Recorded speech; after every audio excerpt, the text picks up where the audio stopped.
খাস না, তোমার কিন্তু মিষ্টিটা খুব ভালো লাগছে, তুমি বলছো আমি খাবো, খেলে। তারপরে রাত্রেবেলা কি হলো, কৃমি কৃমি কামড়ায় না, তখন মাকে বলতে হয় আমাকে কৃমি কামড়াচ্ছে, কৃমি বার করো, নাহলে আমার কষ্ট হচ্ছে। হয় না, হয় না? তোমাদের কারো হয়েছে? কৃমি কেন হয়? আমরা যারা মিষ্টি খাই, আমাদের সেই মিষ্টিটা খাওয়ার জন্যে কৃমিরা এসে। তাহলে একটা ভালো লাগার বিষয়, কোনটা ভালো লাগা? মিষ্টি খেতে ভালো লাগছে।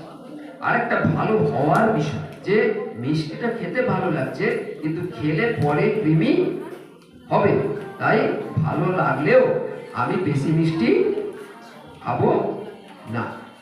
ঠিক, খেলতে ইচ্ছা করছে, সবসময় আমি বায়না করছি আমি খেলবো, আমি খেলবো,